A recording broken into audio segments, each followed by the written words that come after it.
अरसी ने अब झनक से बदला लेने की योजना बना ली है और यह कहानी अब एक नए मोड़ पर पहुंचने वाली है।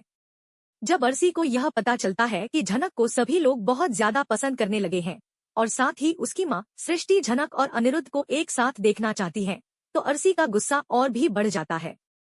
अब अरसी ठान लेती है कि वह झनक को बोस हाउस में ज्यादा दिन नहीं टिकने देगी। कहानी में अब बहुत ही दिलचस्प घटनाएं होने वाली हैं।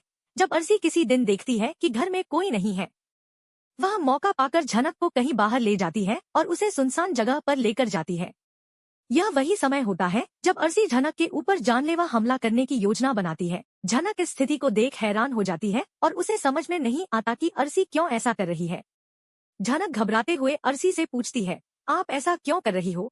लेकिन अरसी उसका जवाब देते हुए कहती है, तुमने मेरा सब कुछ बर्बाद कर दिया है और अब भी तुम मेरा पीछा नहीं छोड़ रही हो। तुम घर छोड़कर जाना भी नहीं चाहती हो और मुझे यह भी पता चला है कि तुम मेरे होने वाले बच्चे को मुझसे छीनने का प्रयास कर रही हो। इस बात पर झनक को समझ में आता है कि अरसी में पूरी तरह से पागलपन आ चुका है और अब वह सिर्फ बदला लेना चाहती है। लेकिन अरसी के लिए यह हमला बहुत ही बड़ा कदम साबित हो सकता है, क्योंकि वह झनक को जान से मारने की कोशिश करती है। झनक चिल्लाती है, मुझे बचाओ, मुझे बचाओ, लेकिन वहाँ कोई नहीं होता है और झनक अपनी जान बचाने के लिए भागने में सफल हो जाती है। अरसी उसे पकड़ नहीं पाती और यह घटना झनक को और भी परेशान कर देती है। झनक को अब यह एहसास होता है कि अरसी पूरी तरह से मानसिक रूप से अस्वस्थ हो चुकी है और सिर्फ झनक से नफरत करती है। झनक सोचती है कि अब अरसी से बचने के लिए उसे हर कदम सोच समझकर उठाना होगा। अब आगे क्या होगा? क्या झनक अरसी की इस हरकत को माफ कर पाएगी? यह सवाल सभी के मन में है। एक और नई घटना सामने आती है जब झनक को घर में रहते हुए लगता है कि उसे घर के अंदर कोई और भी देखभाल करने वाला होना चाहिए। वह सोचती है कि जब सब लोग बारात में जाएंगे तो वह अकेली घर पर नहीं रह सकती, इसलिए वह यह फैसला करती है कि उसका ख्याल रखने के लिए कोई होना चाहिए। हालांकि झनक इस समय सीधे तौर पर यह नहीं कहती कि उसे अरसी की मदद की जरूरत है, लेकिन वह यह कहती है, मैं अकेले घर में नहीं रह सकती, मुझे कोई तो चाहिए जो मेरा ख्याल रखे। यह इशारा करती है कि उसे अरसी की मदद की जरूरत नहीं है, लेकिन इसके बावजूद वह घर पर अकेले रहने के लिए तैयार नहीं है। यह सुनकर छोटा भड़क जाता है और झनक से कहता है, तुम कौन होती हो झनक को रोकने वाली? तुम्हारी वजह से अब झनक मेरी शादी में भी नहीं आएगी। ऐसा नहीं होगा। छोटा यह साफ तौर पर कहता है कि वह अपनी शादी में झनक को जरूर बुलाएगा और किसी भी हालत में झनक को बारात में आने से नहीं रोका जाएगा। झनक भी इस पर भड़क जाती है और कहती है, अगर मेरा मन होगा तो मैं जरूर बारात में जाऊंगी। कोई मुझे नहीं रोक सकता, चाहे अरसी दीदी हो या कोई और। यह साबित करता है कि झनक अब अरसी से डरने वाली नहीं है और वह अपनी मर्जी से काम करने वाली है। अरसी, जो इस बात से परेशान हो जाती है, अपना मानसिक खेल शुरू कर देती है। उसे डर है कि अगर झनक बारात में जाएगी तो अनिरुद्ध और झनक के बीच की नजदीकियां बढ़ सकती हैं। अरसी जानती है कि अगर झनक बारात में जाएगी तो उसे रोकने के लिए कोई नहीं होगा, क्योंकि अरसी खुद वहां नहीं जा सकती है और उसे इस बात का डर है कि अनिरुद्ध और झनक के बीच कुछ हो सकता है। इसलिए वह झनक को किसी भी हालत में बारात में जाने से रोकने की कोशिश करती है। लेकिन यहाँ झनक का मन साफ है। वह अरसी के डर को समझती है और जानती है कि अरसी कभी भी उसकी जिंदगी में खुशियां नहीं आने देगी। इस परिस्थिति में झनक को लगता है कि उसने जो भी अच्छा किया है वह सब अरसी के रास्ते में आ गया है।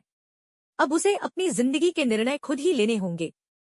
इतना सब कुछ होने के बाद भी झनक की जिंदगी में एक नई मुसीबत आ जाती है। जैसा कि आपने प्रोमो में देखा था, विहान ने झनक को कॉल किया है और कहा है कि वह अपने बच्चे को लेकर उसके पास आ रहा है, क्योंकि बच्चे की हालत ठीक नहीं है और उसे मां की जरूरत है। विहान कहता है, अगर तुम नहीं आ सकती तो मैं खुद अपने बच्चे को लेकर तुम्हारे पास आता हूँ। विहान का फोन सुनकर झनक को बिल्कुल अच्छा नहीं लगता, क्योंकि वह अपने पुराने रिश्ते में वापस नहीं जाना चाहती। वह सोचती है कि अब उसे उन पुरानी यादों में नहीं खोना चाहिए और न ही वह विहान के पास जाना चाहती है। झनक को यह एहसास होता है कि उसे अपनी स्वतंत्रता की कीमत समझनी चाहिए और विहान अब उसी स्वतंत्रता को छीनने की कोशिश कर रहा है। यह सीरियल झनक की जिंदगी की परेशानियों को और अधिक उजागर करता है। झनक हमेशा दूसरों का ख्याल रखती है और उनकी जिंदगी में खुशियां लाती है, लेकिन अपनी व्यक्तिगत जिंदगी में उसे कभी भी सच्ची खुशियां नहीं मिल पाती। उसकी पर्सनल और प्रोफेशनल लाइफ हमेशा एक ही संघर्ष बनकर रह जाती है, जहां उसे हर कदम पर चुनौतियों का सामना करना पड़ता है। अब देखना यह होगा कि झनक अपने जीवन के इन कठिन हालात से कैसे निपटेगी और क्या वह किसी दिन अपनी खुशियां पा सकेगी। आने वाले एपिसोड में हमें और भी रोमांचक घटनाएं देखने को मिल सकती हैं। जो झनक के संघर्ष और उसकी इच्छाओं को और भी चुनौतीपूर्ण बना सकती हैं। झनक ने अपनी प्रोफेशनल लाइफ को पूरी तरह से छोड़ दिया है। जो उसका मुख्य सपना था, वह डांसर बनना, अब वह पूरी तरह से गायब हो चुका है। झनक अब एक प्यार के चक्कर में अपनी पूरी पहचान खो चुकी है।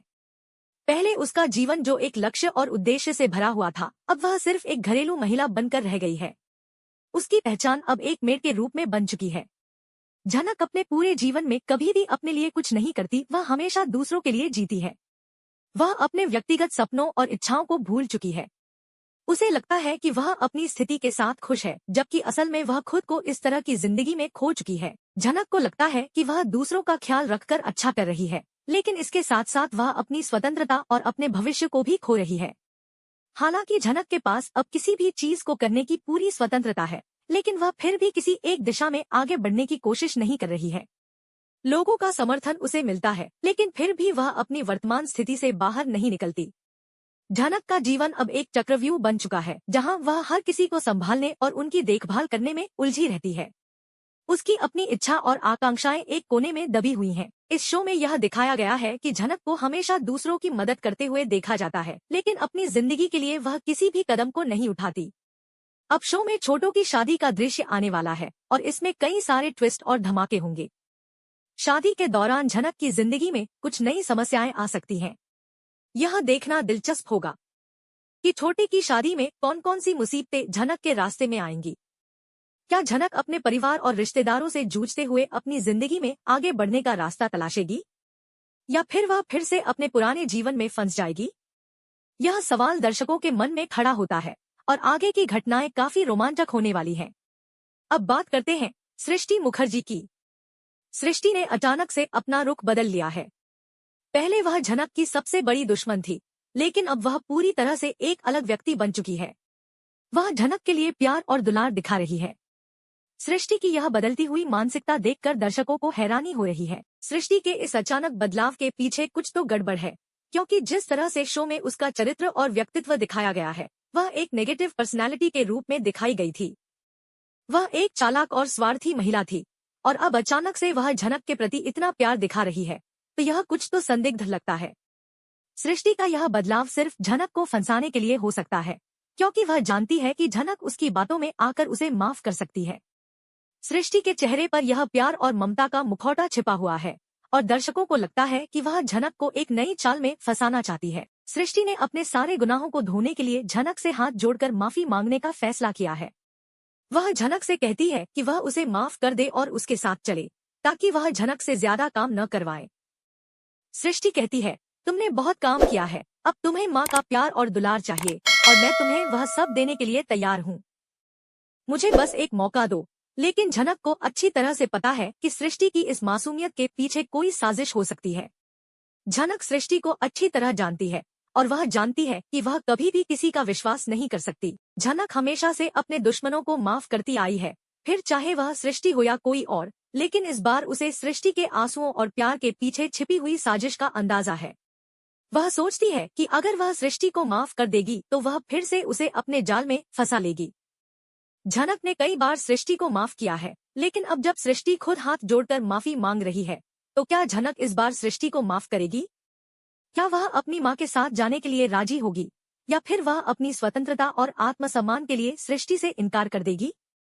यह सवाल अभी भी अनुत्तरित है। झनक का दिल बड़ा है, और वह हमेशा दूसरों की मदद करने के लिए तैयार रहती है। वह कभी भी किसी को उसके किए गए गलत कामों के लिए सजा नहीं देती।